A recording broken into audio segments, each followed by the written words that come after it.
We are now recording on Zoom.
If there are any directors in the attendees, please raise your hand and I can promote you.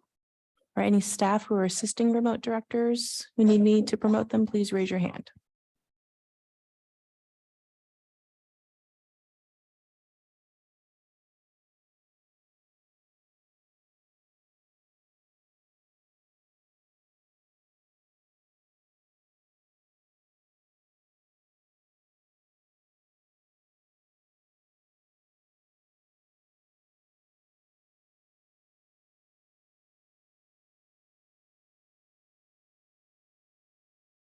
Good morning, Director Holmes location. Hi, you should be able to unmute.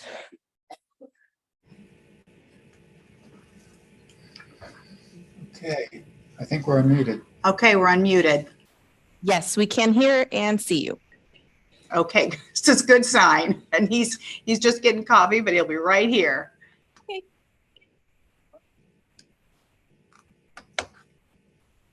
Good morning, everybody. I'll call the meeting to order. A couple more minutes, Chair Rayburn. You think so? I thought we had a quorum. Oh, it's 9:58, so we just have a couple more minutes. Oh. Then This clock's not. Okay. Yeah. I so appreciate seeing people on time. That's the way we run trains.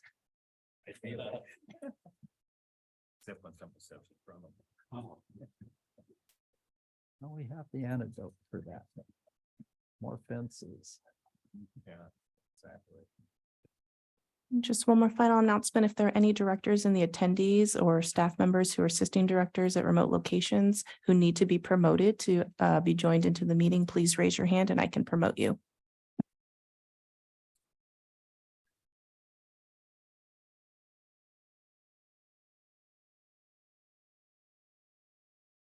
Promoting room 10.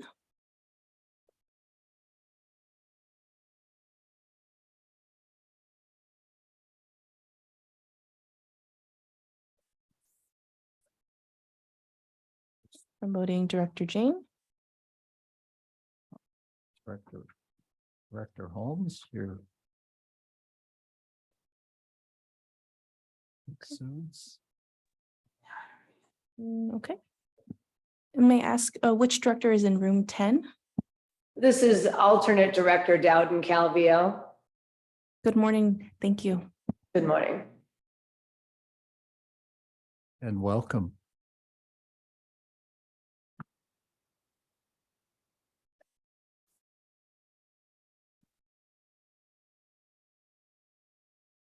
Let's see.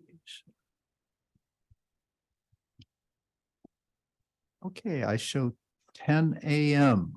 I'd like to call the meeting to order. Thank you, everyone, for being here on time.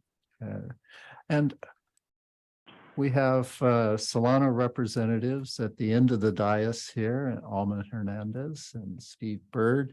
I'll call on Alma to lead us in the Pledge of Allegiance.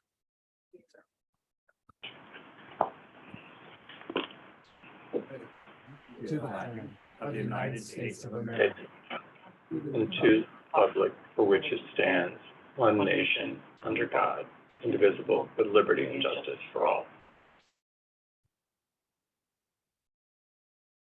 Chair Rabin, my apologies for interruption. May I take the roll? Please. Thank you. Chair Rayburn, Here. Vice Chair Howdeshelt, Director Allen, Director Byrd, Here. Director Chapman, Director Daniels, Here. Director Dufty, Here. Director Freericks, Here. Director Hernandez, Here. Director Holmes, Here. Director Jane, Here. Director Lee, Director Maple, Here. Director Saltzman, Here. Director Torres, Director Jennings, Director Kennedy, Director Dowden Calvillo, Present. Director McConnell, Director Stallard. Here. Thank you. We have a quorum. Thank you very much. I'll turn next to the report of the chair. And welcome to the 138th meeting for the Capital Corridors Joint Powers Authority Board of Directors. Please note that today's meeting is an in-person meeting in the Solano Transportation Authority Boardroom here in Suisun City, with an option for participation by teleconference. Please note that board members participating via teleconference are all doing so from locations posted 72 hours in advance of the meeting that are open and available for public participation. You can download the agenda and presentation materials at www.capitalcorridor.org/CCJPA-board.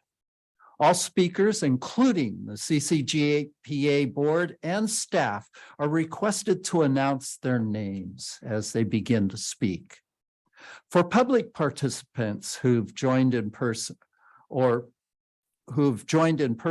if you would like to provide public comments, please complete a request to address the board form. It's the brown form at the back of the room, available at the entrance, and hand it to the district secretary here at the front before the item is considered by the board. For public participants who've joined by telephone, your microphones are automatically muted. If you wish to speak on an agenda item, please dial *9 to virtually raise your hand when public comment is announced. It's your turn to speak. You may then dial *6 to accept the unmute request. For public participants who've joined via Zoom, please use the raised hand feature if you wish to speak. Either myself or the district secretary will acknowledge you. For board members and staff who join via Zoom, please mute your microphones whenever you are not speaking to avoid background noise. If you wish to make a general public comment on a subject not on the agenda, you will be given an opportunity to speak under item 7. However, if you have a comment on an item which is on the agenda, we will take those comments after staff presentation and prior to the board discussion. Public comment is limited to 2 minutes per person per item. Comments which have been received via email by 3 p.m. on Tuesday, April 30th, 2024, have been provided to the board. And I have a package of 163 comments here that have been provided to the chair and to all the board members. Comments received after that time will be provided to the board following the meeting and will be included in the record. Board members, in order to reduce confusion during the meeting when it is time for director's remarks, I will call for board member comments. I was asked in the interest of time and to provide an opportunity for equal participation. Please try to keep your comments concise. In accordance with our bylaws, I want to take this opportunity to announce I will be creating an ad hoc committee to evaluate the renewal of the administrative services agreement between BART and the CCJPA. We last renewed as administrative services agreement in February of 2020 for a 5-year period and are required to consider renewal every 5 years.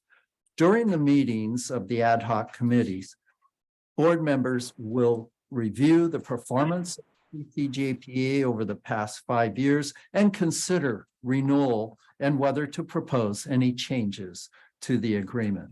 The ad hoc committee will come back to the full CCJPA board to make recommendations by November of this year. The BART board will also need to approve any extension or modifications to the agreement. We're required by the CCJPA bylaws to have at least 4 members on the ad hoc committee. Meetings will be held virtually. I don't know if we want to stipulate that there be a mix of BART board and outside members, but I believe that would be a wise approach to the problem. And finally, we want to express our appreciation and gratitude to BART Director John McPartland, who has represented the San Francisco Bay Area Rapid Transit District on the CCJPA board since 2009. We deeply thank you, John, for your dedicated service. This concludes the report of the chair. Thank you very much. Mr. Chair, I just want to make a point. The agenda has me listed as teleconferencing from Dixon. I want to make a point that I'm here. I'm not there. I said that in the roll call area. So I just wanted to point that out. Duly noted. Thank you. Thank you for being here. Next, we will turn to item 4, the consent calendar. Is there any discussion or public comments on the consent calendar? I didn't receive any speaker cards, Chair Rayburn, and I don't see any hands raised on Zoom for public comment. Thank you. Any comments, motions from the board? I'll make a motion to approve. Thank you. This Dowden is- Calvillo, second.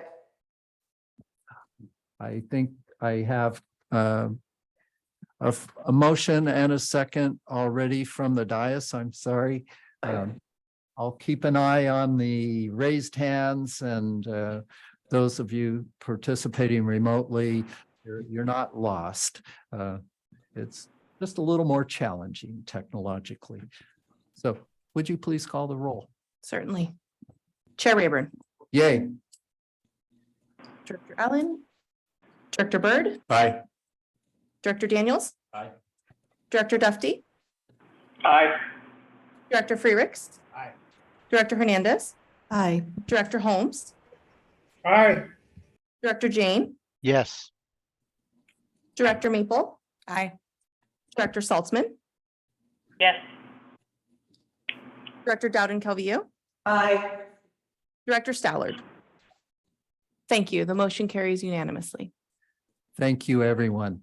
And now for the action and discussion items under Roman numeral 5, we start with number 1, the adoption of the fiscal year 24-25 and fiscal year 25-26 annual business plan.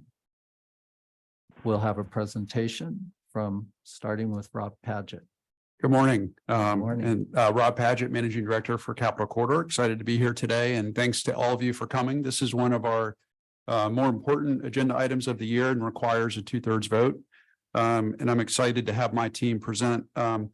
This is the year we're going to return to pre-COVID service, and I will let my team talk about it, but we're excited to say that we're confident with budget support from the state this year. This is the real change and pivot we're going to see going forward. With that, I'm going to introduce my Deputy Managing Director, Leo Sanchez, and my Manager of Budgets, Kat Relucio, who will go through the presentation today. You. Thank you, Rob. Good morning, members of the board. Today I will be presenting you the FY 25 and 26 draft annual business plan. First, I will begin by reviewing the annual business plan process. First, CCJPA staff worked to finalize and post the draft for public review in January of this year. We were excited to get out and ride with our customers and hold the annual business plan workshops in person again this year. We also have virtual workshops for several years now. This gave us the opportunity to engage writers in different ways. We also received email comments during the annual business plan review period. Our next step is to present the annual business plan draft today to the CCJPA board for adoption and submit the draft annual business plan to the California State Transportation Agency within the next week. Then in June, we will submit our final annual business plan to CalSTA. And by June of 30th of 2024, CalSTA will provide annual business plan approval and funding authorization. Finally, in September, we will come back to you again and present the CCJPA 2025 funded budget for CCJPA board approval. Next slide. Here are our business plan highlights. I'm going to begin by covering performance standards, then discuss our service expansion plans, explain potential challenges for service restoration, some feedback highlights that we received from riders and the public, and then I'll hand it over to Kat to discuss our annual business plan budget forecast. So here you can see our performance markers that include ridership, revenue, endpoint on-time performance, and fare box recovery ratio. On the top left, we have our ridership, and you can see we closed out the federal fiscal year 23, which is, as a reminder, it's October through September, above 900,000 riders, and we're projected to exceed 1 million for the year and continue growing from there on. We continue to see steady growth and have not yet plateaued, which is great news. Every month we can continue to see steady month-to-month increase. There's a lot of background noise. Top right, revenue is growing steadily, projected to in the next 2 years to reach $30 million. On the bottom left is the on-time performance, which in recent months has begun to improve, but remains a key area of focus for CCJPA, and we want to get back to 90% and beyond. And then lastly, bottom right, you can see our fare box recovery ratio continues to rise, now in the mid 40% area, and we're getting closer towards that 50% fare box recovery ratio. Next slide. Here we have our current and future projected service levels. As you can see, for weekday service, we're running 24 trains today with 22 weekend trains. Our plans for the next fiscal year are to restore the remainder of our weekday service back to 30 trains and restore that one round trip that we are not currently running from Oakland to San Jose. Next slide. Some of our challenges that exist to fully restore our service are shown here, beginning with equipment availability. We're engaged with our partners at San Joaquin Joint Powers Authority and LoSAN in Southern California, and we have a planned equipment redeployment plan. What this document maps out is how the state-owned equipment is allocated among the 3 JPAs. The San Joaquins are continuing to commission new single-level Siemens Venture cars on the route. And what this is doing is it's freeing up bi-level equipment that can then be utilized on the Capital Corridor and LoSAN routes. What our first plan is as this equipment becomes available, lengthen trains, especially those that have become a lot more cramped in recent months and years, and also those that are experiencing bike capacity constraints. Then as we have more equipment available, that's when it'll give us the ability to fully restore our service. The next challenge shown on here is budget and funding resources. We have included in our request in our annual business plan funds needed to fully restore service. So we're going to be awaiting what the state's recommendations will be, and then we'll be able to act on those. And then lastly, staffing is key to getting more train service running, and we're engaged with our partners at Amtrak to be prepared to ramp up on this effort. Next slide. On rolling stock, we have a lot of things progressing forward. The truck overhaul or ride car suspension is being overhauled at Stockton.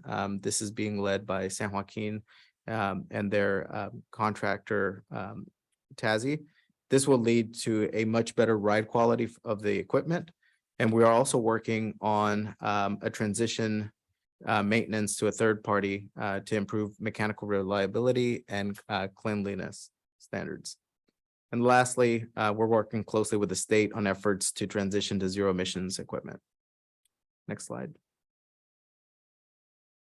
On Tap to Ride, we shared our plans to expand devices to all rail cars, making it easier for riders to participate in the program and be able to tap on and tap off once they become participants.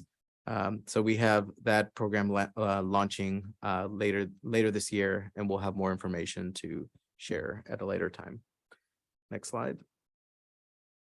On fare policy evaluation, as many of you know, fares have been stable through the pandemic, and single ticket fares have actually been unchanged for over 10 years. So we have an ongoing fare study this year, and as we have more information, we'll have an expected implementation later this year. Some of this could also have some alignment with our Tap to Ride program and have additional offerings on that initiative. Next slide. In terms of our shareholder feedback, we had great engagement during the annual business plan workshops, receiving well over 120 comments between onboard, virtual, and emailed communication. Here on this slide are the 6 most common themes that came up during the feedback. Regarding service enhancements, people asked about ways to connect to South Lake Tahoe and Reno, and inquired about future plans for any rail service. We responded. We have all of these prepared in your packet as well, to all of these questions and comments that came up.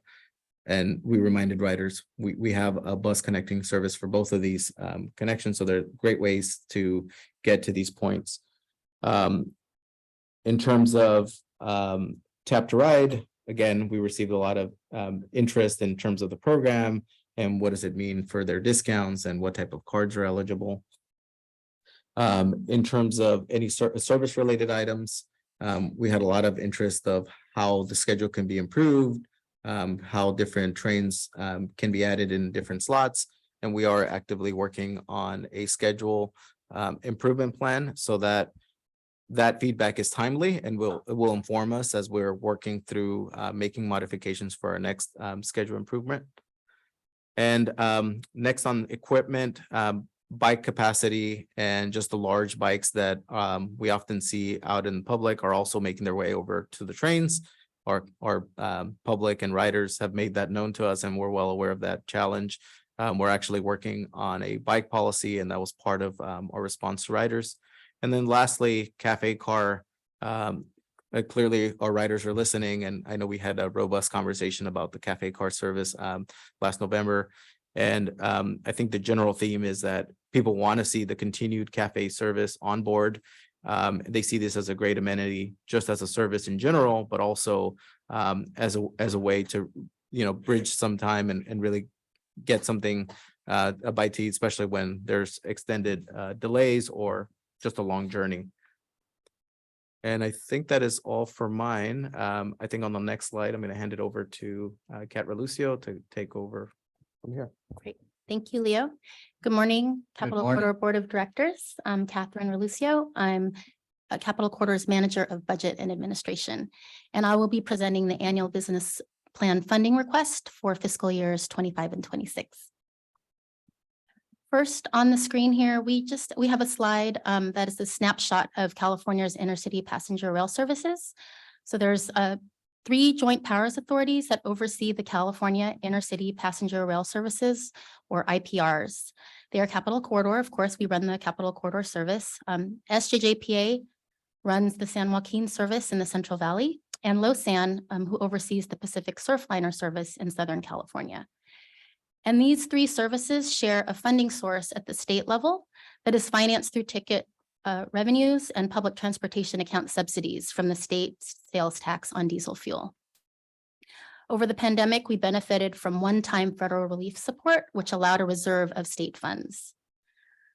We have had a cap on resources for intercity passenger rail services for some time now, and the Capital Corridor business plan, as well as the business plans for the other 2 JPAs, provide documentation to justify a change in service levels back to pre-pandemic levels, or what we call full train service levels, as Leo described in an earlier slide.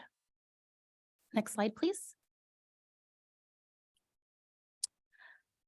We are excited for the opportunity to restore train service back to pre-pandemic levels.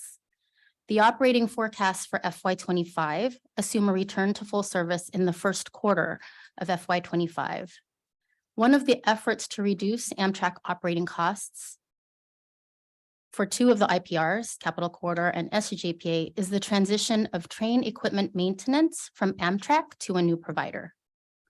This slide shows changes in the train operations budget as a result of the transition of the equipment maintenance to a new provider.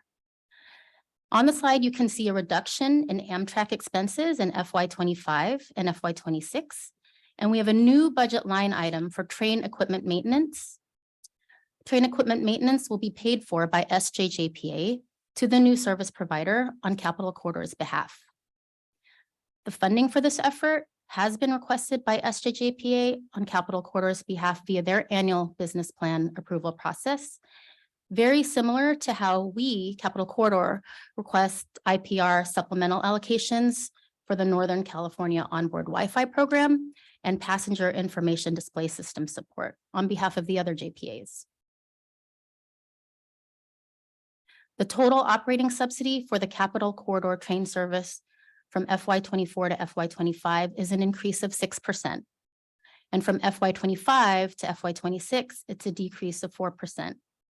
And we do expect that to go down in subsequent years as we move past the transition and operating efficiencies are achieved for an improved quality of service. Next slide, please. This slide summarizes Capital Corridor's total annual business plan funding request for FY25 and FY26.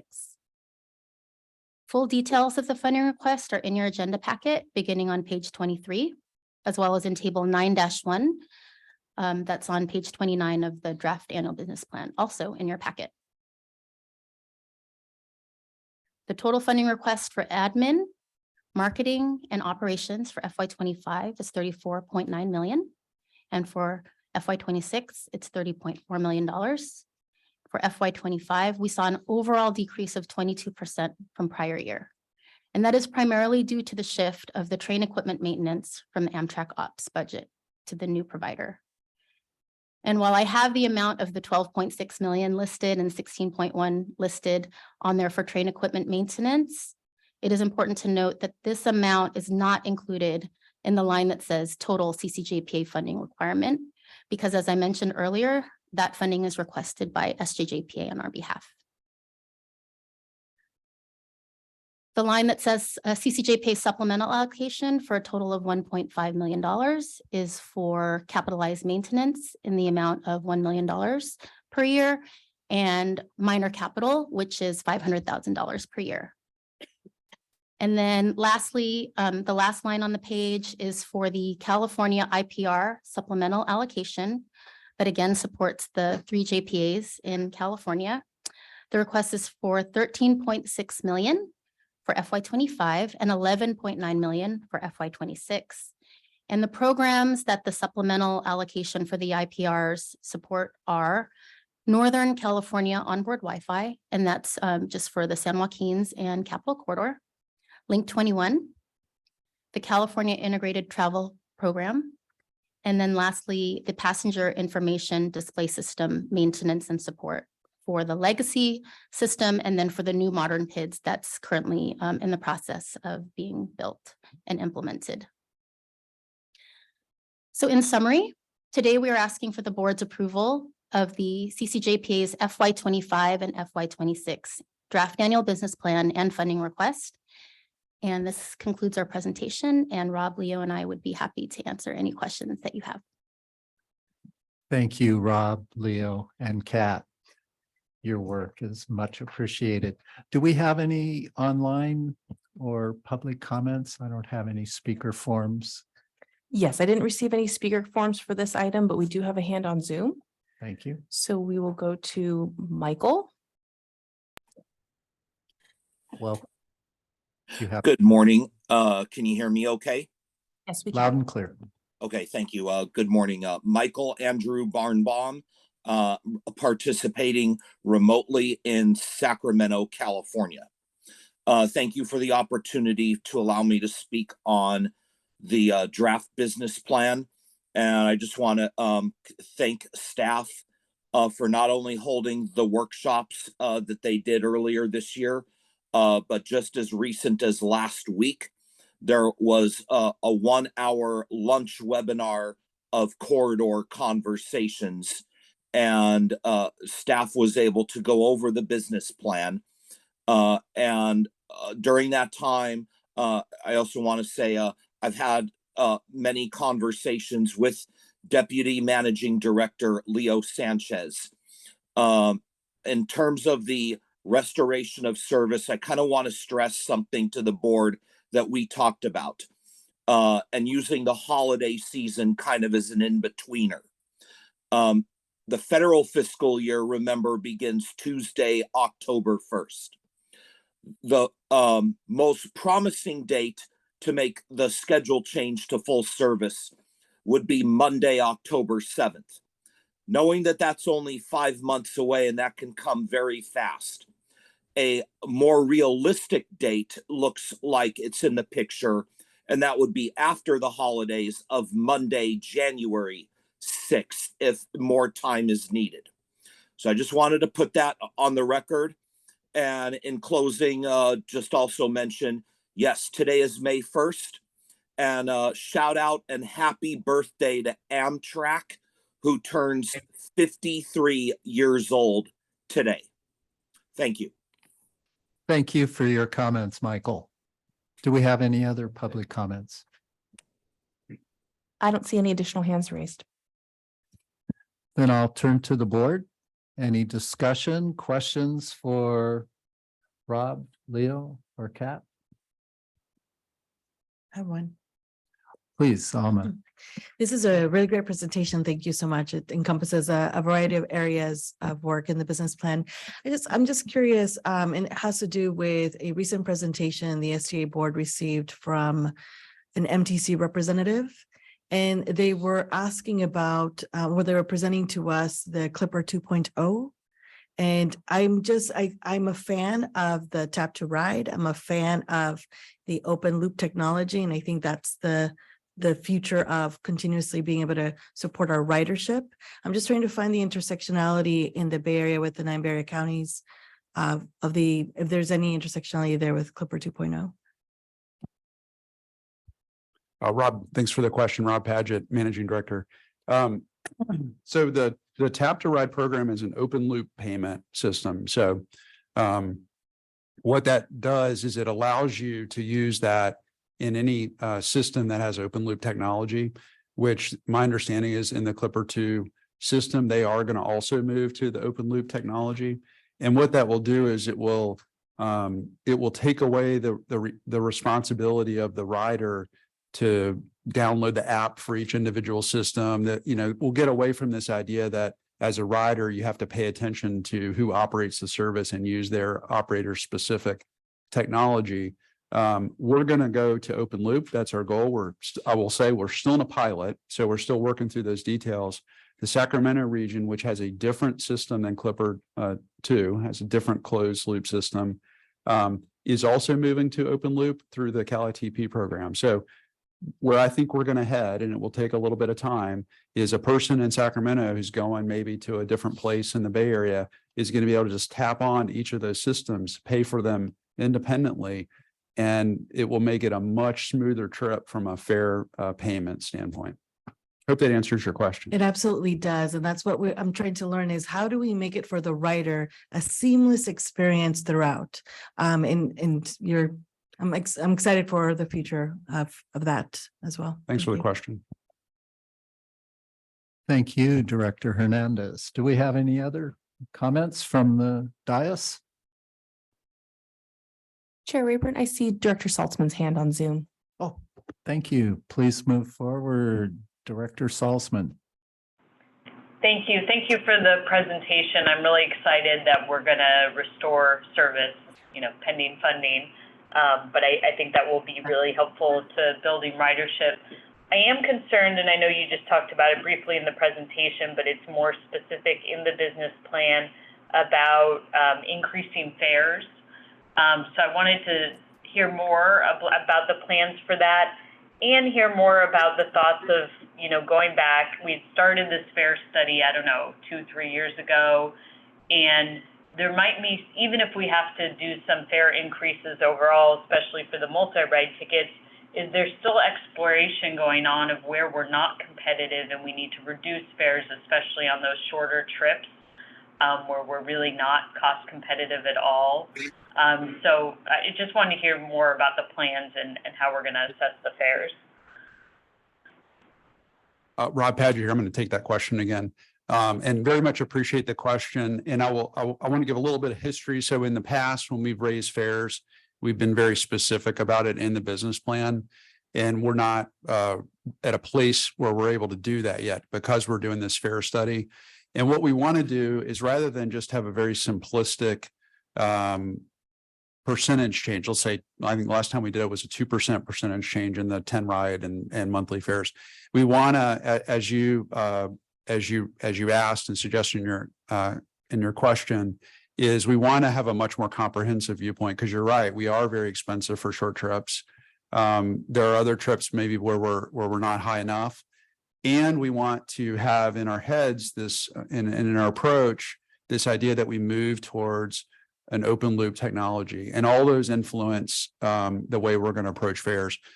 My commitment to you is we'll bring that back to you. So we're going to have a comprehensive review of what we're doing on fares, and we're going to bring, before we take any action, because we're not including it in the business plan, we'll bring that back to the board and have a conversation about what we want to do. But we, to those on the board and others who are listening, we are going to be interested in hearing feedback on that, and certainly innovative ideas that individuals may have about how we approach fares. The thing I will say is the Amtrak system has really constrained us for a long time. It's a really cumbersome system that was built on a 70s airline technology and has just been modified since then. We think that our new Tap to Ride program is going to allow us to do things that we've never been able to do before, and we want to explore some of that in the fare study.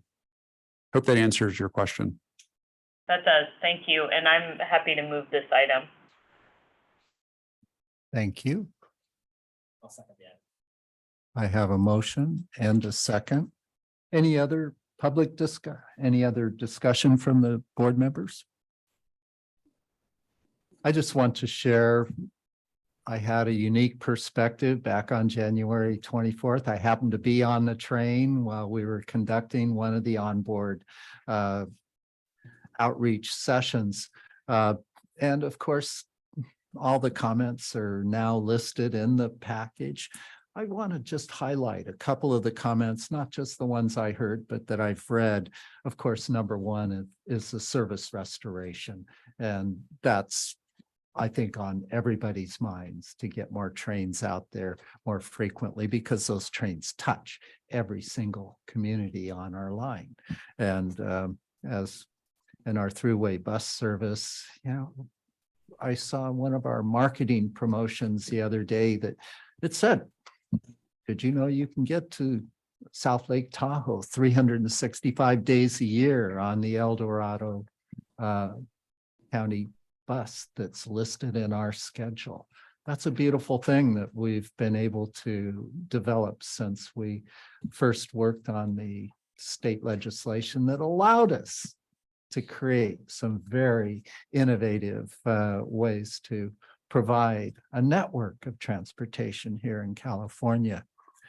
One comment that Director Salzman raised about fares, I note that there weren't direct comments amongst the 125 comments about fares. Most people seem to be accepting of our fares, but I did read a query about, would you develop a loyalty program? And I think that that's something that we can incorporate into the Tap to Ride with the providing discounts when we're accumulating over, say, 3 rides a week. I think we do that now. And that's a very positive move. But I want to encourage us to continue to be nimble and develop this to its fullest. And I believe that we truly are working with the passengers, putting them first. I also want to highlight that I noted comments 42, 43, 62, 82, and 96 all addressed the San Francisco to Emeryville bus. And there are various issues with that service. Of course, we would love it if more people just hopped on BART at Richmond, but for those that doesn't work for them, the bus, I would like to see us get to some improvement in that service, possibly even reduced costs for the service, but we have to acknowledge it does cost money to operate transit, and we have to recover some of that. But I've had chats with the managing director regarding some options with AC Transit, and I look forward to fully exploring those. As well, I noted in the comments, a number of people were confused about where to find the bike car on the train. Well, truth be told, all the cars are bike cars, but if we were to just provide some signage that cab car on the Sacramento end of the train has the 14 spaces for bikes, I think we can help our passengers negotiate when they get to the platform and get to the right car where there's room for them to board and not have to maybe move their bike at a stop down the line. And finally, I want to pick off, of course, everybody loves our cafe car, and I applaud the menu changes. I would like to see peanuts on the menu, but that's my own personal preference. But I did hear in a number of the comments from passengers with disabilities that they want to have access to the car, and that we have an agreement with the conductors to provide that service. And I would just like to reinforce that with our conducting staff, that they can offer that to anybody that's in the downstairs. And maybe we can make an announcement on the trains. Not during the quiet hours, by the way, in the quiet cars. I also heard that. So there are a number of takeaways from reading through 125 passenger comments, and I applaud that we're reaching out, and that's good government. Thank you. So we have a motion and a second. Would you please call the roll? Certainly. Chair Rayburn, Yay. Director Allen, Director Byrd, Aye. Director Daniels. Aye. Director Dufty, Aye. Director Freericks. Aye. Director Hernandez, Aye. Director Holmes, Aye. Director Jane, Yes. Director Maple. Aye. Director Saltzman, Yes. Director Dowden Calvillo, Aye. Director Stallard. Aye. Thank you. The motion carries unanimously by the required 2/3 vote. Thank you, everyone. And now item 2 is also an action item. It's to authorize the fiscal year 2024 capital quarter Amtrak operating agreement. Thank you, Rob Paget here again, and I will, I'm going to turn it over to Kat Lucia for this item. This is an approval of the year that we're currently operating in. We're operating on a continuation clause currently, and she'll go through this item. Thank you. Thank you, Rob. Catherine Relucio, Manager of Budget and Administration for Capital Corridor. I'm here to present the FY24 Capital Corridor Amtrak Operating Agreement. The Capital Corridor Amtrak Operating Agreement is renewed every fiscal year for train and bus operations. Fiscal year 24 is defined as October 1st, 2023 to September 30th, 2024, and that's based on Amtrak's fiscal year, consistent with the federal fiscal year. In FY24 to date, we have been operating, as Rob mentioned, under the FY23 operating agreement's continuation clause, which allows us to continue Amtrak operations under the current agreement until the new agreement is executed, after which costs will revert back to the FY24 approved budget and provisions under the new agreement. Today, we are requesting the CCJPA Board's approval of the FY24 operating agreement for the current level of train service that we're operating today for all of the fiscal year. Again, that ends September 30th. The agreement not to exceed amount is based on Amtrak's forecast of costs in the amount of $61.3 million, less projected revenue in the amount of $25.1 million for a total Amtrak operating budget of $36.3 million.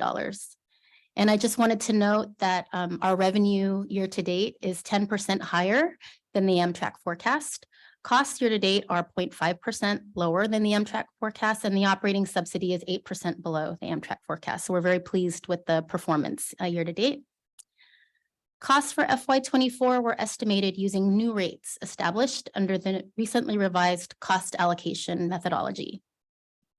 The new cost allocation methodology was developed by the National State Amtrak Intercity Passenger Rail Coalition, also known as SAPRC, and CCJPA was an active member in that effort.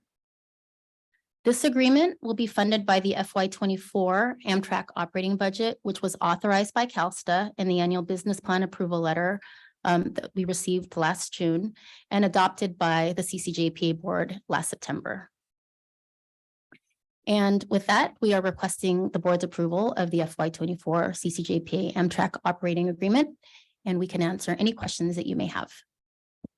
Thank you, Kat. Do we have any public comments on this item? Yes, we do, Chair Rayburn. No speaker cards received for this one, but there is a hand on Zoom. So we will go to Michael. Michael, please go ahead. Good morning, Michael Barnbaum in Sacramento, California. Thank you for the presentation, and I fully understand it was very clear that this is about the FFY 2024 operating agreement, which expires this year on September 30th.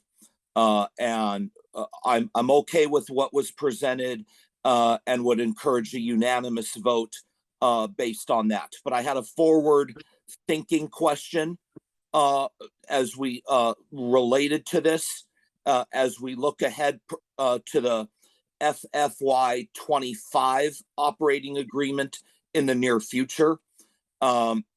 My forward thinking question is this, as we were talking about the business plan and service restoration in the last item. How would an item like this be presented if the first 3 months, October, November, and December, and January 1st through January 5th are the current operating service levels, and then service doesn't restore to full service until January 6th of calendar year 2025? How would that be shown in a presentation as opposed to, let's say, if the operating plan did change actually on October 7th with 12 full months? Thank you. And Chair Rayburn, that was my clarifying question, looking ahead to the FY 2025 operating agreement. Thank you. Thank you, Mr. Barnbaum. Do we have other public comments? I don't see any additional hands raised. Are there any, without going into too much depth, is there any short response to the issue that Mr. Barnbaum raised? Yeah, Rob Paget here. In our agreement with Amtrak, we have the ability to change our service levels. And in the agreement, it says that I believe, give them 60 days notice, and they have to make their best faith effort to increase service. So if we were in a continuation clause in the fall, that would be the term in which we lean on with that request. And that's included in the package, all the agreements, which is some interesting reading. That if Amtrak doesn't provide the equipment that we need, they can actually be penalized. So, any comments from the board? How about a motion? I'll move we adopt the agreement. Thank you. Mr. Stallard moves. I'll second. Thank you. Director Hernandez seconds. Would you please call the roll? Chair Rayburn, Yay. Director Allen, Yes. Director Byrd, Aye. Director Daniels, Director Dufty, Aye. Director Freericks, Aye. Director Hernandez, Aye. Director Holmes, Aye. Director Jane, Yes. Director Maple, Aye. Director Saltzman, Yes. Director Dowden Calvillo, Aye. Director Stallard. Aye. Thank you. The motion carries unanimously. Thank you, everyone. We next turn to item number 3, which is the capital project update. This is an information only item that will spotlight the Agnew siding and Santa Clara crossover, as well as our project portfolio. Thank you, Rob Paget here, and I will be here today with Joel Cox, our chief engineer, who will present this item. As Chair Rayburn stated, this includes actually our entire capital program. So we'll take questions on any of the projects on here. And we always highlight one of our capital projects. While a lot of agencies and we sometimes focus on the big stuff like a Sac Roseville third track project, we are also all the time looking for opportunities to make incremental improvements, really cost-effective improvements in partnership with Union Pacific. And in the spirit of that, I'm going to turn it over to Joel Cox, who will talk about a couple of really important projects south of Oakland that we think are going to have a big benefit on the reliability of the service along that stretch. With that, I'll turn it over to Joel. Thank you. Greetings, Director and Chair Rayburn. I'm Joel Cox, Engineering Officer for the Capital Corridor.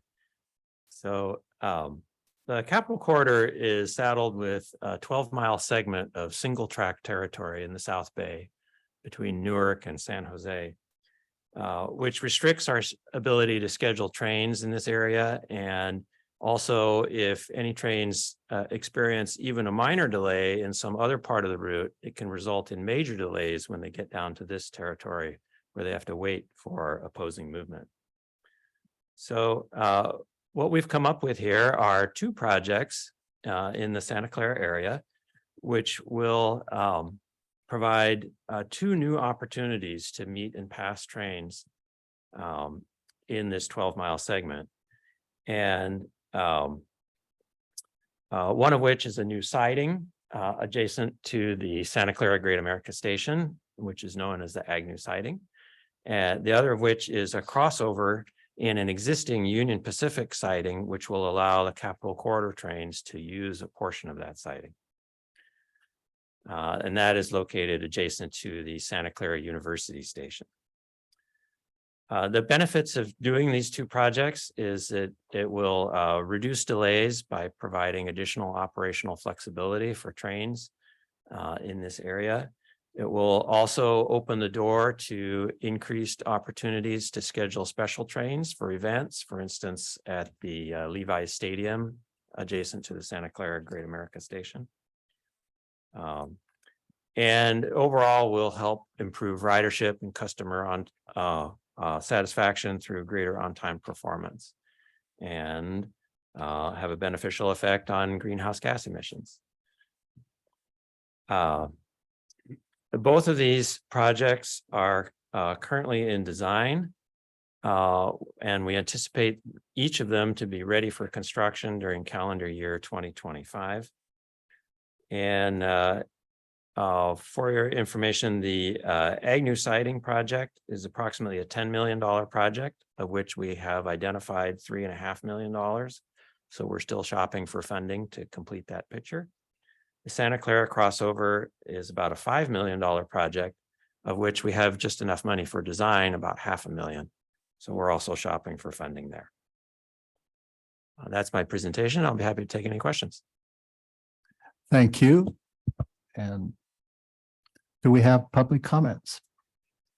Oh, actually, I think the hand just went down. So no public comment. I didn't receive any speaker cards either, nothing on Zoom, but Director Jane has his hand raised. Please. Yeah, Hey, welcome. it seems like we don't quite have the funding for these, but won't these sightings also help the freight traffic, UPRR traffic? Will they be paying for some of this? Repeat the question one more time. Sorry about that. My question was, is Capital Quarter paying for all of these sightings, or will UPRR pay for some of them? Oh, okay, got the question. Thank you.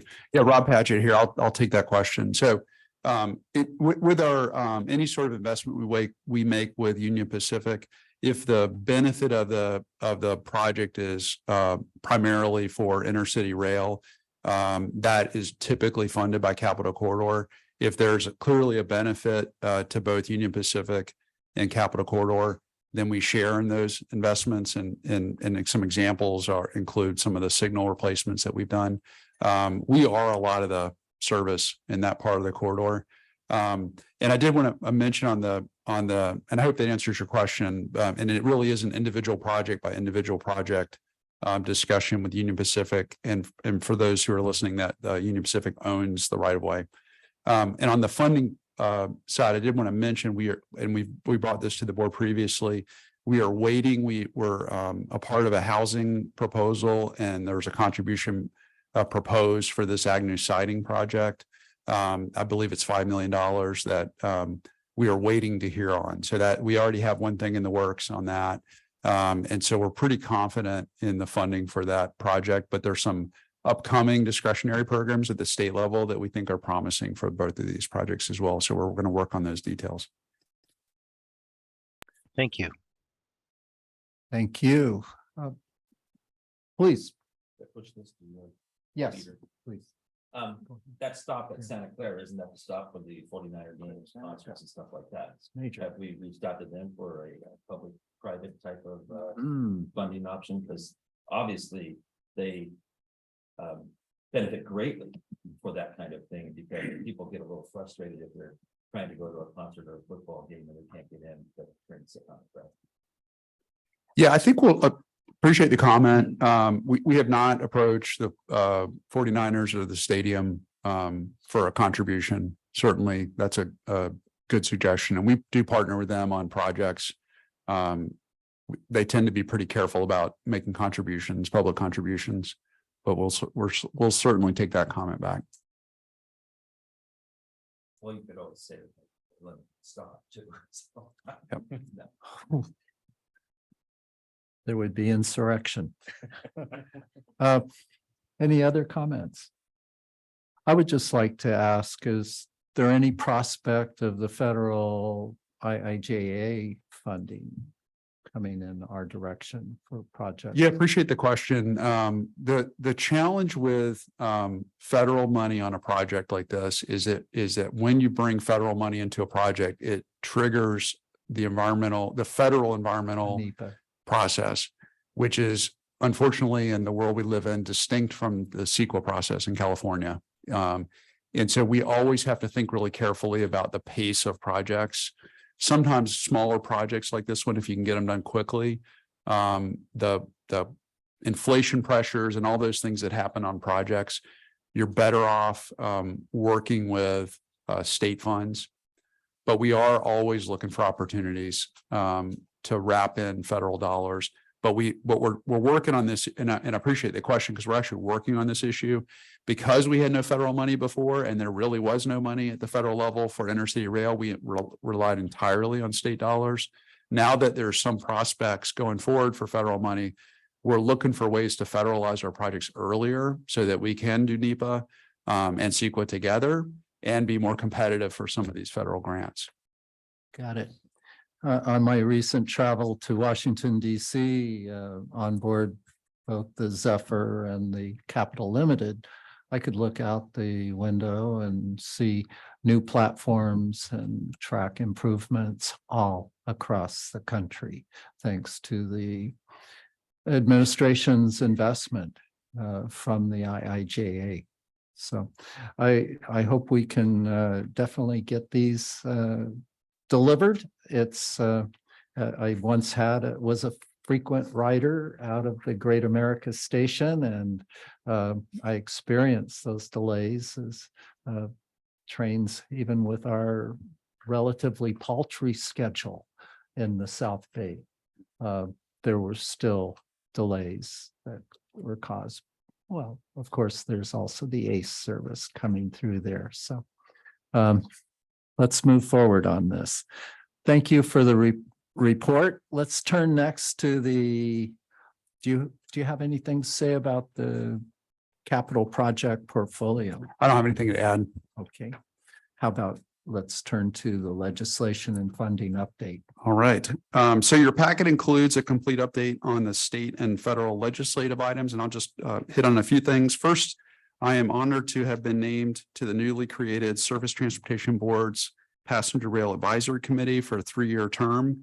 And I am nominated for one of the member-at-large positions. There are 21 participants in that organization. We haven't had our first meeting yet, but they're in the process of scheduling that. And we will certainly keep you posted on that, but it was certainly an honor to be named to participate. Also on the federal level, the budget, since we last met, the federal budget has finally passed for FY24, which allows FRA to begin to release funds under notices of funding opportunity. And we are actively working on a submission to the CRISI grant program. And we've talked about that before to address some of our right-of-way safety issues. And we will be reaching out to some of your organizations to ask for letters of support in the next couple of weeks. So keep your eyes out for that. On the state level, we talked about our business plan today. We will formally submit that to CalSTA this week.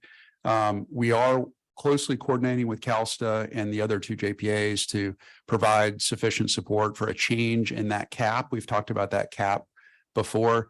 Our funding source has more money than the cap. So what we are hoping to see in the May revise is an increase in the funding that's allowed for intercity rail services. Once that May revise is released, again, we may be reaching out. Of course, as a board, we will submit our letter and submission of our annual business plan, which provides justification for our funding request, but we may be reaching out as well to ask for some support on the state level. So like many of you, we will be watching closely when that May revise comes out in a couple of weeks. With that, I'll be happy to take any questions on anything in the packet or anything else that I've mentioned today. Okay, we'll first see if there are any public comments. I didn't receive any speaker cards and I don't see any hands raised on Zoom, Chair Rayburn. Okay. Anyone at the dais or online have any comments or questions? Director Stallard. I don't have much background on what the discussion has been to date on the electrification versus hydrogen issue. There is a letter from the Californians for electric rail in our comment packet today. Could you just tell me what is the state of the discussion on that issue here at this board? Director Stallard, that will be item 5 in the managing director's report. I apologize for my premature question. You're on it. I Thank thought you. we were in. Okay. Yes, Director. Thank you. Mr. Paget, I just want to congratulate you on your appointment to this position. And I know that you're going to represent us well. So congratulations. Thank you very much. Appreciate it. I had a question for Rob too. Please move forward. Yeah, Rob, I know we've had this conversation before, in Solano County, there's 3 at-grade elimination projects. One in Dixon and one at Midway and one at Cannon Road. The only one that's actually under construction is ours, and I'm just wondering if some of this funding is going to be able to be funneled towards us to assist us with that, because we certainly would appreciate support, and it will eliminate an at-grade crossing and assist with public safety and traffic congestion from one side of town to the other, which is separated by the tracks. Yeah, very, very much appreciate the question. And as all of you are well aware, our biggest challenge is third-party incidents along the right of way. And the best way to fix the problem is a grade separation. That's not always possible, but in some places it is possible. And we are fortunate to have a lot of discretionary grant programs available that have not been available before at levels we see today. And we had some small stuff on the federal highway side.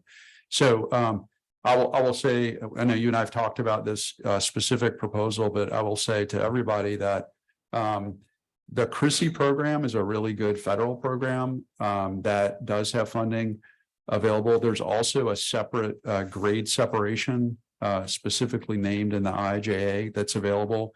Both of those programs, I know others on the board have been involved in some other projects.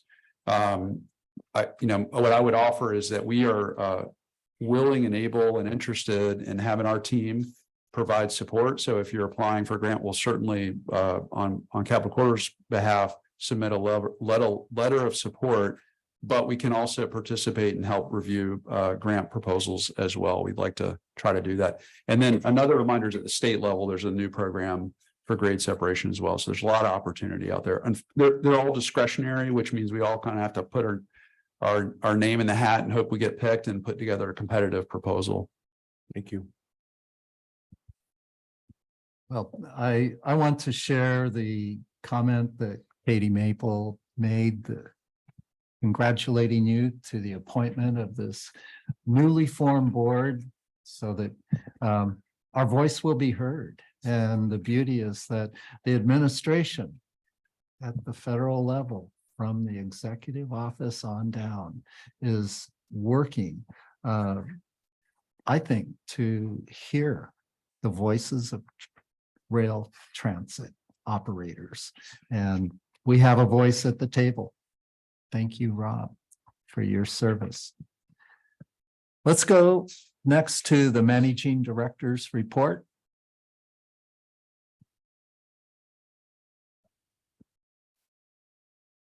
All right, Rob Paget again. I'm up a lot today.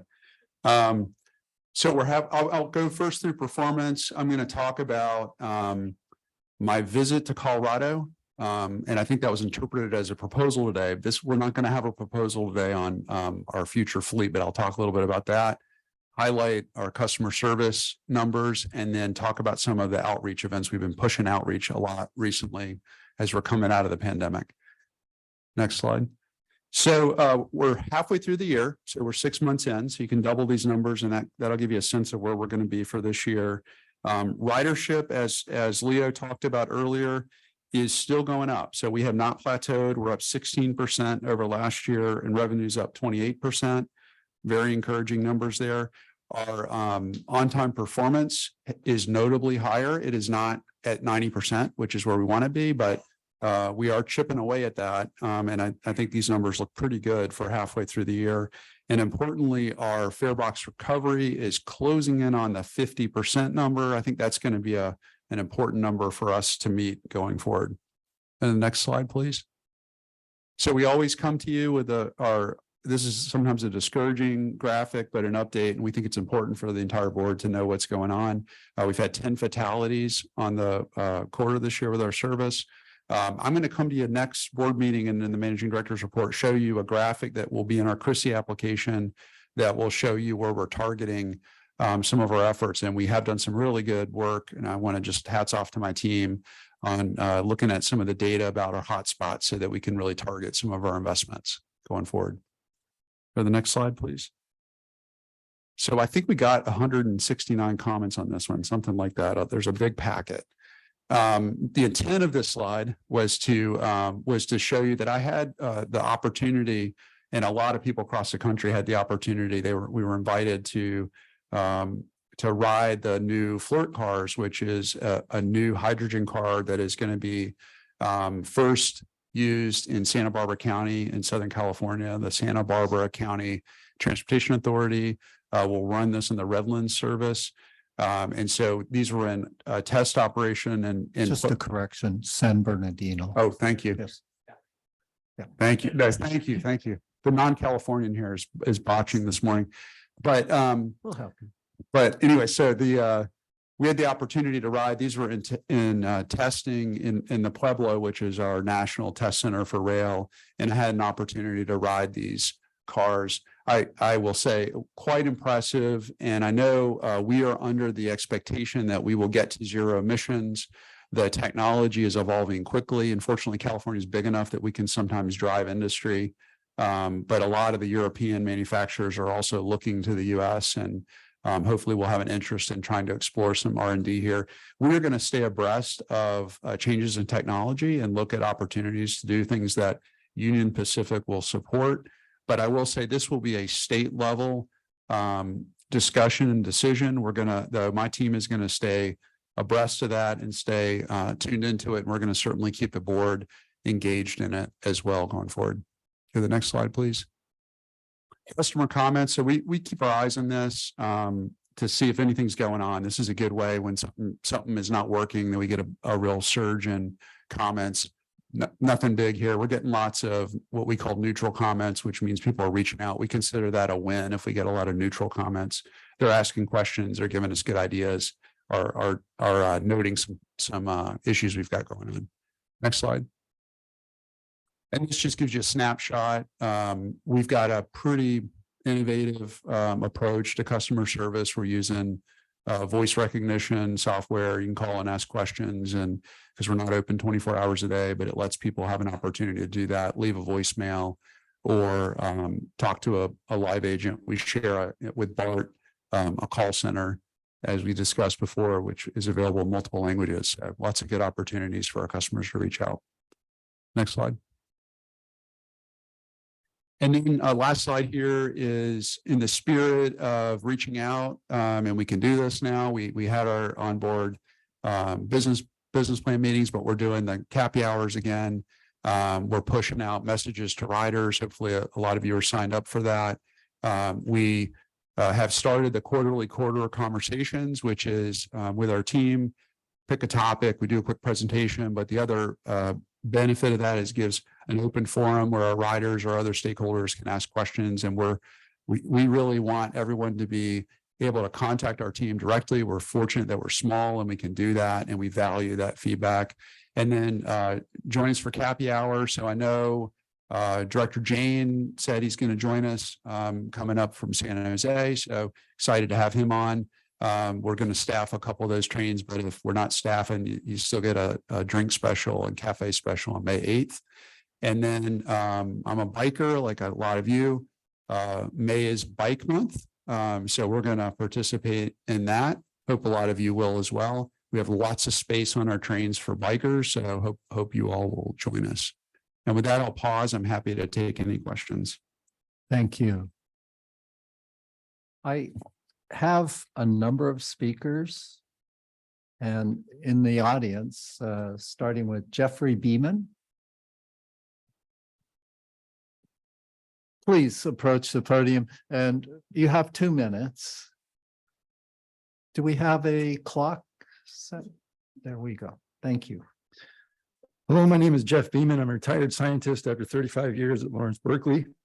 Today, I'm here representing Scientist Rebellion.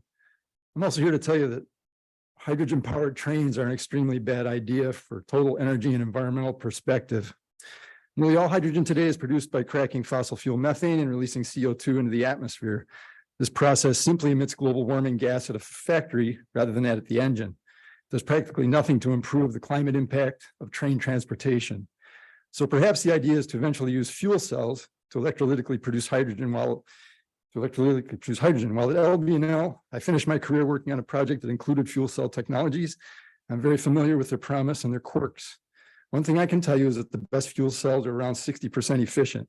If you use one fuel cell to generate your hydrogen and another to convert it into fuel for electricity for the train, efficiencies multiply and we're down to around 36%.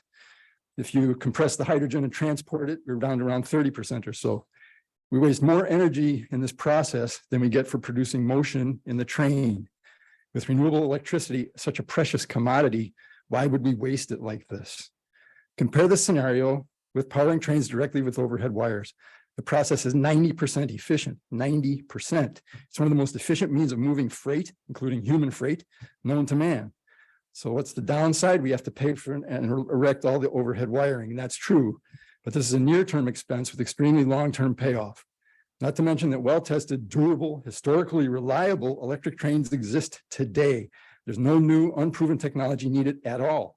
This is why practically every other industrialized nation in the world is using and expanding this mode of transportation. We must do this too. If we do, future generations will thank us and you for making the obvious, correct, long-term choice. Thank you. Thank you, Mr. Beeman. Do we have speakers online? Yes, we do. I see 5 hands on Zoom. Thank you and welcome. We'll go first to Doug.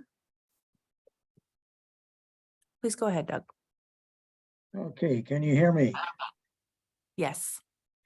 Okay, Doug Kerr, Rail Passenger Association of California, or RailPAC.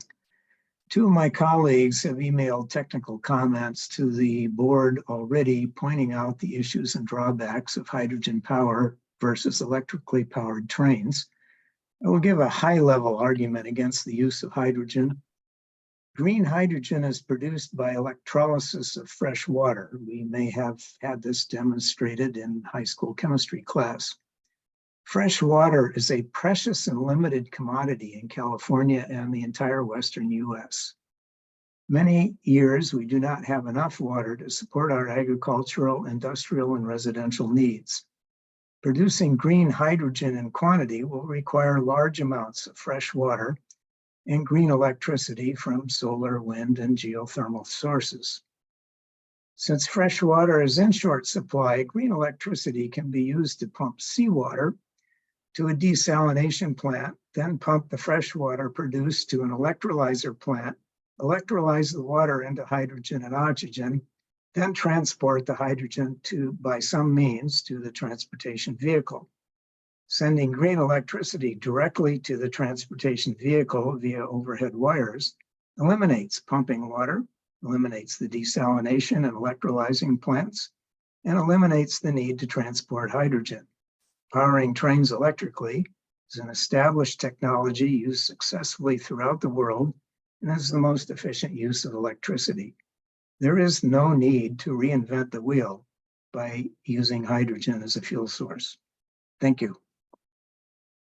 Thank you, Mr. Kerr. Next speaker, please. David. David, please go ahead. Good morning. I'm David Schoenbrunn, Vice President of the Train Riders Association of California.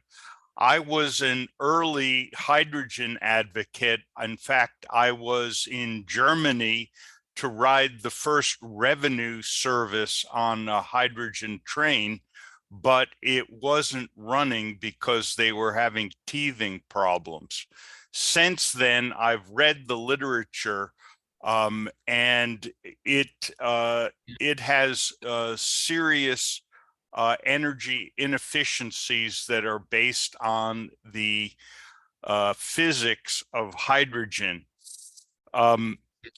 Germany is way ahead of the United States in looking at these technologies, and they have concluded that the life cycle cost of hydrogen is dramatically higher than for battery electric, which is a far less expensive way of electrifying transit. And so I want to speak here on the desirability of battery electric, because in the United States, the cost of catenary is insane. One cannot proceed along those lines in any kind of reasonable way, whereas battery electric is entirely feasible. I have emailed in a whole series of articles for your staff to consider. Thank you. Thank you, Mr. Schoenbrunn. Next speaker, please. Carter? Carter, please go ahead. Hi, great. Can you hear me? A little bit faint. Okay. Can you hear me now? Is this better? Try Still again. weak. Okay, 1 second.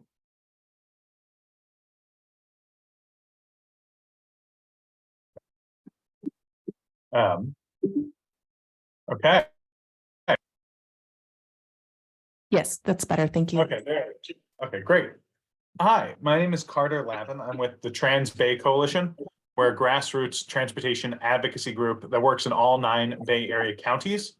And we urge you to reject the expensive, polluting, and unproven hydrogen trains and instead invest in electrifying the Capital Corridor. It's good that this is only in a study phase. Stop studying it. Hydrogen is a dead-end technology. As we've seen on the Caltrain corridor, electric rail enables faster and more frequent service. Caltrain is going to be cutting time from San Francisco to San Jose by about 25%. That would be transformative from the Capital Corridor. I recently went to San Jose from Oakland on the Capital Corridor. That took a while. I recently went to Davis. That took a while. Cutting time by 25% would be massive. Additionally, Capital Corridor's own vision plan calls for electrifying 150 mile per hour service. And that hydrogen trains so far, I think, tap out around 80 miles an hour, maybe a little bit less than that. So I strongly encourage you to stick to your existing plans. Additionally, a key part is seamless integration. I appreciate the director talking about that seamless integration. And there is electric Caltrain. It's going to be at Diridon. Capital Corridor is going to be there. You know, for Link 21, if that does a standard gauge, we want to have this all electrified. Plus, there's the high-speed rail coming in. And so investing in a bespoke, unproven technology like hydrogen, rather than doing the thing that has been working, that everyone else is doing, that is more affordable, is, you know, it's going to fracture the system. We need to be unifying this. And, you know, I think catenary and hybrid battery trains is the best way to go on this. And so we strongly recommend looking at that. Thank you very much for your time. Thank you, Mr. We have 3 more speakers. Okay, go to Scott. Scott, please go ahead. Yes, can you hear me? Yes, we can. Okay, hi, good morning. This is Scott Mace calling from Monterey County, longtime Bay Area resident until 2022.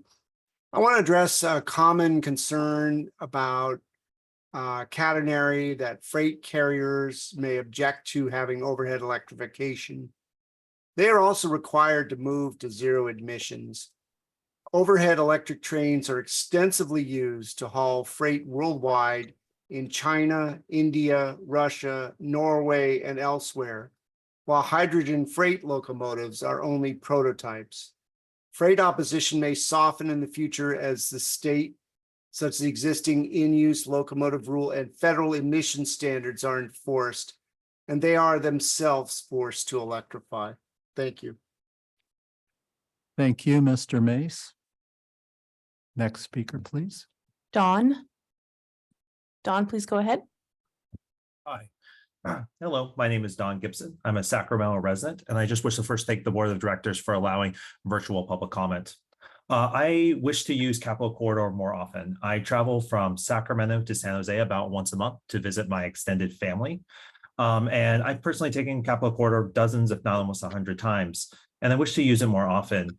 And the last time I took it, roughly 2 months ago, in between the Oakland and Davis station, there was hardly a seat available. When there is demand, these trains, when convenient and fast, demand is very high already.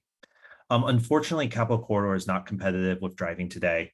The current trip between Sacramento and San Jose takes roughly 3 hours when a drive is about 2.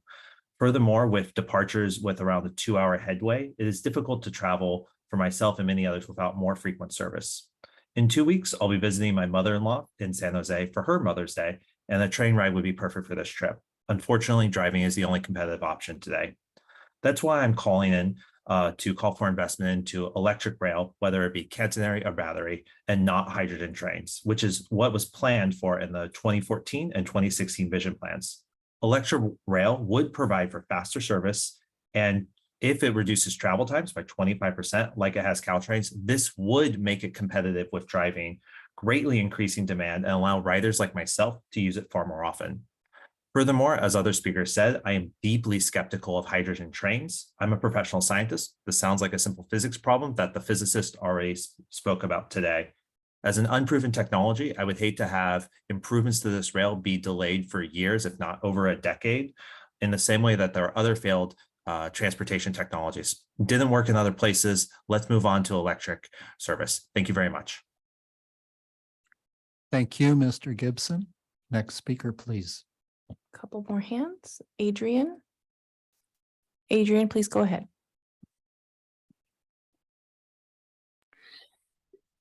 Yes, thank you. Adrian Brandt, Redwood City. I want to amplify and echo the prior speaker's comments. I just want to point out hydrogen trains can be made to work. That's not the issue. The issue really is, as has been explained, it's extremely wasteful and inefficient. Hydrogen also, it turns out, because it's a small molecule, tends to damage and embrittle metals and is inherently prone to doing lots of what's called fugitive emissions. Hydrogen has been determined, there's a lot of articles about this, is a powerful, has high global warming potential when it leaks into the atmosphere. And that's just a necessary byproduct of using hydrogen. Unlike hydrogen, electricity is ubiquitously available. And our power mix in California is some of the cleanest power available in North America. It's trending to be entirely clean. And so it's just eminently a more effective way to be powering the trains. Right now, battery trains have a range of about 100 miles.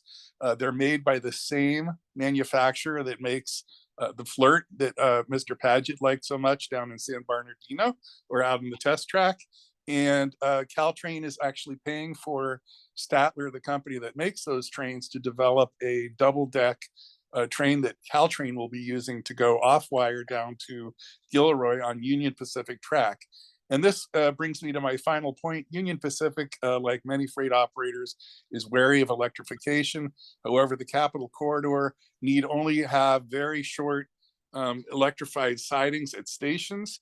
The complete recharge time, Statler says, for this 100-mile range is only 15 minutes. So they can do in-motion recharging, and that all can be done by just simply raising the pantograph, unlike with hydrogen where personnel have to get out and fumble with a truck. So it's very safe, very effective. Please pursue that. Thank you, Mr. Brandt. Next speaker, please. Caller whose number ends in 1671. Please go ahead.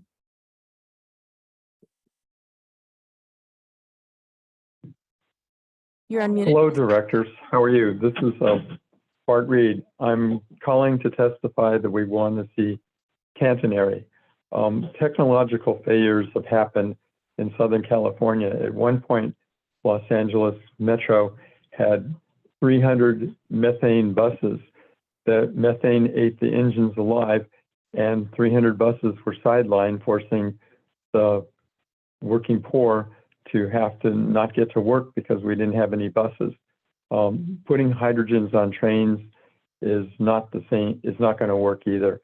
The problem is that in Europe, the hydrogen failed, and they decided, instead of wasting more money and having trains that couldn't go faster than 79 miles an hour, they decided to go back to tried and true electrification. So I urge you to reject any proposals from the state to do hydrogen and stick with electric. As the former speaker said, battery electric, where you can charge and use the battery, make the whole trip work.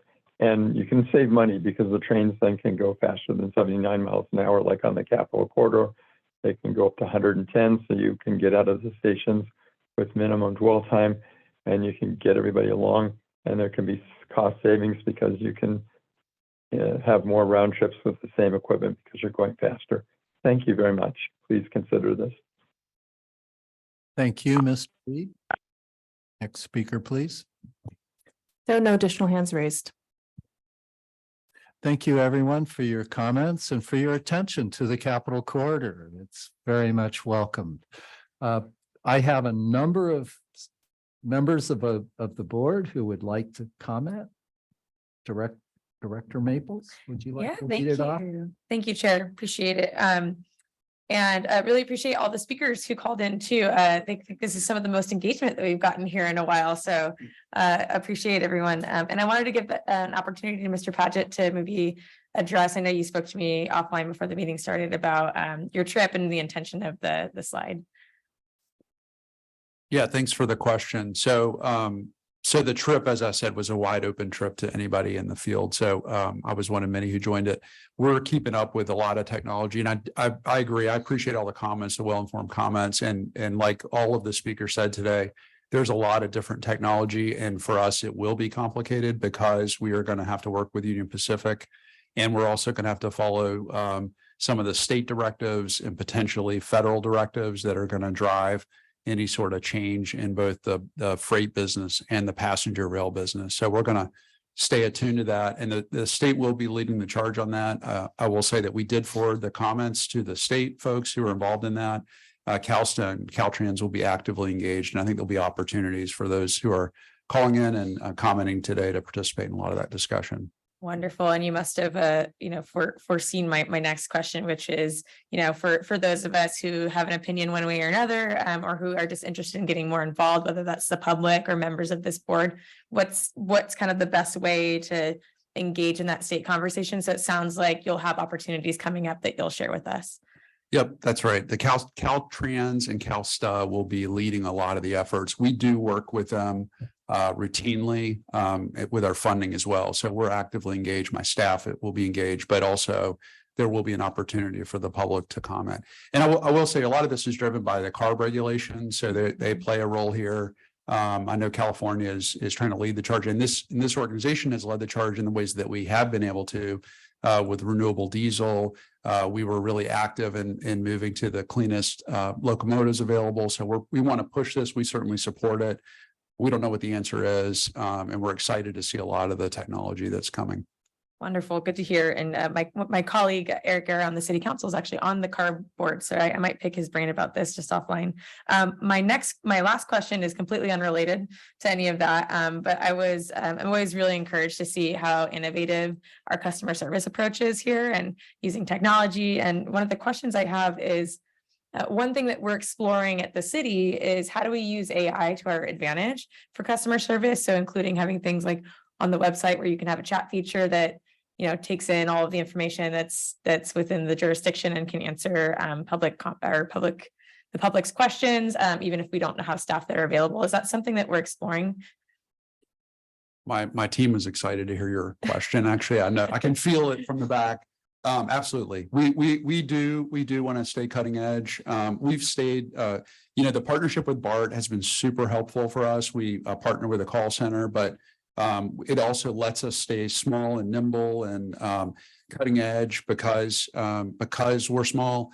And so we absolutely are looking at a lot of that. And my understanding is that stuff's moving pretty quickly. Some of the ability to support customers is becoming much better every day. So we are going to be at the forefront of that. Fabulous. All right. That's all my questions, Chair. Thank you. Really great line of questions. Thank you. Any other comments from the dais, please? Yeah, I just wanted to praise you for bringing this forward on the hydrogen issue. Hydrogen technology, I think, is advancing rapidly. I know that as I sit on the Sacramento Air Quality Board, that it is being embraced more and more through that board, just remarkably. And so I think that if we were really looking at this fear of the climate environment regarding hydrogen, I wouldn't be seeing that. And so I think it's important for us to make sure we're looking at different alternatives such as hydrogen, and that I think it's also a sign of the realization that the electrification of everything so quickly is just not realistic. And And we need to be looking at alternatives. So I appreciate you bringing that forward, and I would appreciate even a deeper item discussion on it in the future. Thank you, Director Daniels. Next, Director Jane. Yes, so I'm very supportive of a hydrogen powered trains. I don't think UPRR is going to support us in electrifying these rail lines in the near term. But you know, in California, there are times when we already curtail electric power. We have way too much power from wind and solar, and so we actually go negative in prices. And if the state wants to get to its 100% carbon-free electricity goals, we're actually going to have to overbuild even more wind and solar, in which case there will be actually more dumping of electricity at certain times of the day. The DOE has these Earthshot programs, and one of theirs is a hydrogen shot, which is to get hydrogen down to $1 per kilogram through electrolyzing within a decade. California was awarded a $1.2 billion hydrogen hub project from DOE. So that is to promote hydrogen within the state. And I serve on the board of the Northern California Power Agency, and we're actually looking at building a very large electrolyzer facility in Lodi to support hydrogen in one of our gas-powered plants, mixing hydrogen with methane, and then also to provide possibly hydrogen fuel for long-distance trucking. So I think that despite the inefficiencies, the physics behind this, when you have electricity that's negatively priced, it's a very good way, cost-effective way to store power when we are curtailing electricity. So I'm very eager to see these types of projects. My question is actually, why are the hydrogen trains limited? Is it a safety issue in terms of the speed? Thank you.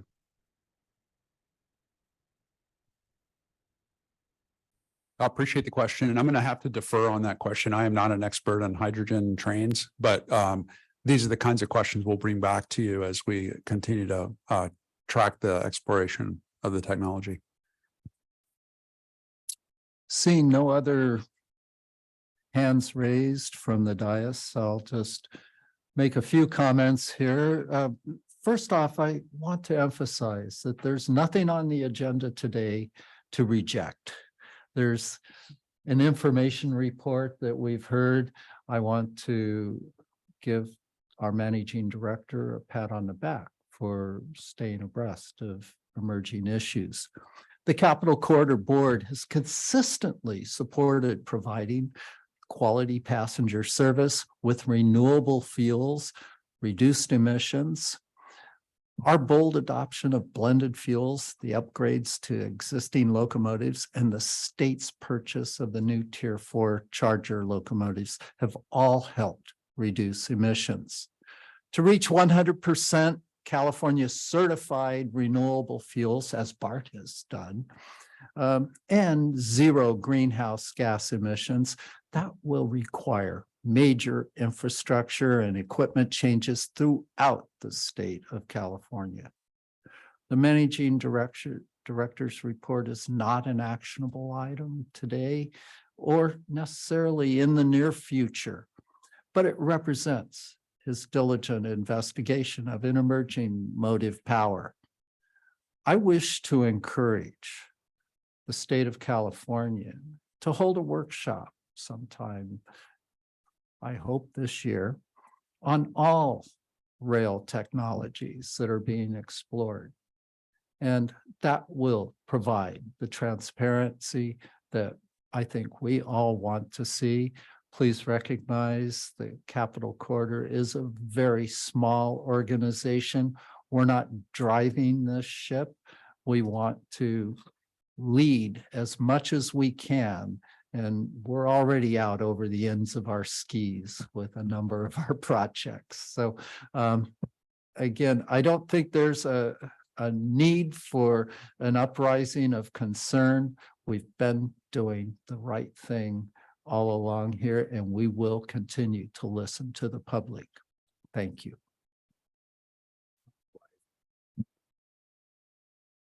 Let's see, what's next on the agenda? We have items 6. Do you have any project or program updates? The way we've typically done this is if any of the directors would like to hear from the managing director. You can request any of the items under item 6. Seeing no requests. Chair Oh, Rayburn? I'm sorry. I don't see the raised hand. Could you help me out? Sure, yes, it looks like it's public comment. Oh. On item 6, Yes. please.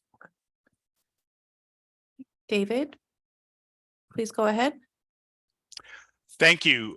David Schoenbrunn, Train Riders Association of California. I want to speak to the decision-making governance issue with regards to Link 21.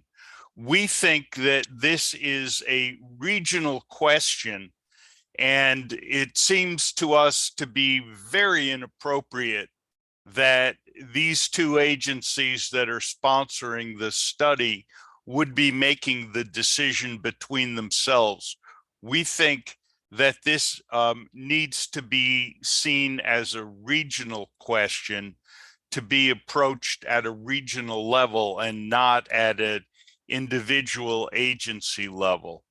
I'll add that we've been very concerned for decades now about the efforts of BART's engineering department, which seems to be all about making work for itself. And we don't think that that's an appropriate driver for the future of the region.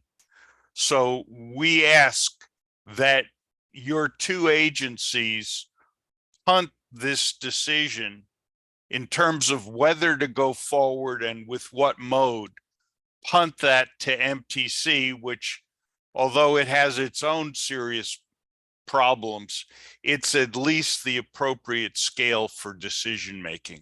Thank you. Thank you, Mr. Schoenbrunn. Any other public comments? I don't see any additional hands raised. Any comments from the board? Next, we'll turn to board director reports. Any individual reports? Ms. Hernandez? I do have one, especially since we're now in May, which is Older Americans Month in May. I want to highlight an event that took place recently with Solano Mobility, Microtransit, Capital Corridor in Sacramento. And that was, we were able to coordinate through Solano Mobility, an opportunity to take 16 of our individuals from our senior programs out on a field trip to Sacramento to visit the Crocker Art Center. And it was, I'm still left just overwhelmed with really so much gratitude for transportation and as a whole. For many of them, it was their first time on a train. That entire experience was amazing. It was just, they were so excited. One of the women that was sitting in, I said where the tables are, you know, you can see each other. She did not want to talk to me because she did not want to miss a thing as she was watching the outdoors. It was her first time experiencing all of that. There were 16 plus myself as a chaperone and staff members. And I would say the staff at Capital Corridor and with Amtrak and the entire process was very seamless for us. So I just want to express my gratitude, but also just highlight that experience and the power of connecting people to locations and experiences through rail. So just want to highlight that. Thank you. Thank you, Member Hernandez. And Director Maples.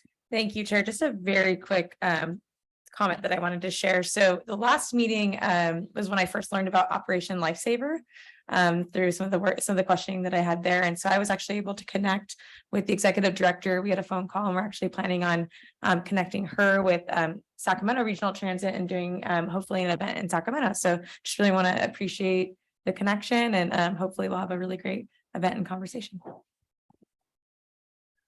Great. It's good to hear. I haven't heard a follow-up about when I can get on and invite the local mayors in the East Bay to join us on looking over their backyards. Any other comments? Please. Director Yes, Byrd. just it seems that there's talk of rail usage, passenger usage increasing a little bit, and it seems to be possibly a trend, especially back and forth between Sacramento. And with that being the case, I just wonder if there would be an opportunity to look at the possibility of another station along the route, that being in Dixon, as we do have the land and the location. I know there was some complication years ago, but I think engineering has probably changed since then. So maybe that's something we could look at in the future. And then last thing is, earlier I made the comment that I was shown on the agenda as teleconferencing. That was my error. That was actually the minutes from the February meeting. So I apologize for that. I was on the wrong page. So Okay. my apologies. You're just fine. Yes. Please. Yeah, just want to mention, I've traveled many times between Davis and Richmond or Oakland. Recently, I went all the way to San Diego and, excuse me, San Jose and back. One of the speakers mentioned it's 3 hours long as opposed to 2 hours in a car. But I arrived in San Jose very relaxed, having had a very pleasurable and enjoyable experience on the train, much preferable to 2 hours in the car, which is anything but those things. So I'm grateful for the good service Capitol Corridor is providing to people. Thank you. Thank you very much.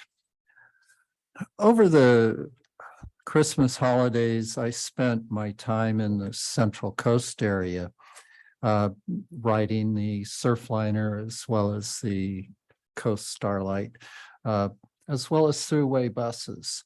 And I note that in our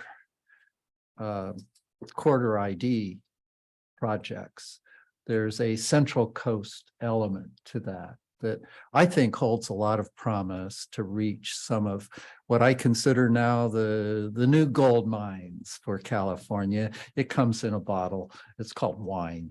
And places like Paso Robles and San Luis Obispo are major destinations now that are underserved by rail, and yet the tracks are there. And now there is at least some planning for creating these new corridors that could link the Capitol Corridor with the Surfliners at San Luis Obispo, providing that connection to the Southland other than on the Coast Starlight trains.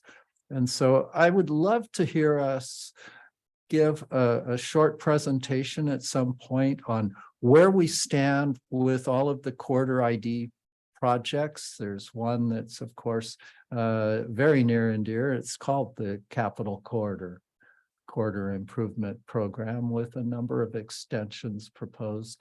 And so at a future meeting, I'd like to hear that queued up. Thank you. I think that brings us to the public comments for items that are not on the agenda. Do we have any speakers? Yes, no speaker cards received, but I do see a hand on Zoom. So we'll go to Michael. Please go ahead. Good morning, and thank you again, Michael Barnbaum in Sacramento, California. I just wanted to mention and piggybacking on Chair Rayburn's comments just moments ago, and the ones earlier you made about the California Zephyr and the Capitol Limited. I just wanted to report for the record, starting on May 18th and lasting for a full week, I will be on the Coast Starlight, the Texas Eagle, and the California Zephyr, going through Los Angeles and Chicago in kind of more of a grand loop tour of states and cities from areas west of Chicago, all in a roomette on each train. So all the meals will be provided. This is something I hadn't done before, nor could afford. But thanks to the fact that not only am I a guest rewards member in Amtrak's loyalty program, but I am a card holder of the preferred MasterCard through First National Bank of Omaha. So I was able to utilize the points earned just on everyday purchases to make this vacation possible the week before Memorial Day. So that I will be on later this month. The other thing, I just want to make a request if it's possible. When the group comes back to look at adopting the 2025 meeting calendar, I'd like to make a request to have a meeting in Sacramento.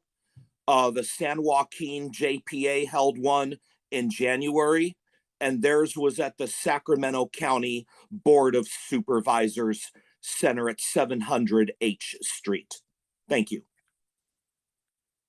Thank you, Mr. Barnbaum. Do we have other public comments? There are no additional hands raised. Thank you. That brings us to the adjournment, and the next meeting date will be at 10 a.m. on June 26th at the BART San Francisco Bay Area Rapid Transit District Boardroom on 2150 Webster Street in Oakland. And before then, I hope to see a number of you out on the road. I preferably on two wheels. And Bike to Work Day on May 17th is something that I really rever. It'll be on a Friday this year. No, it won't. I'm sorry. I'm looking at the wrong calendar. Anyway, all the best. I adjourn the meeting. You really are.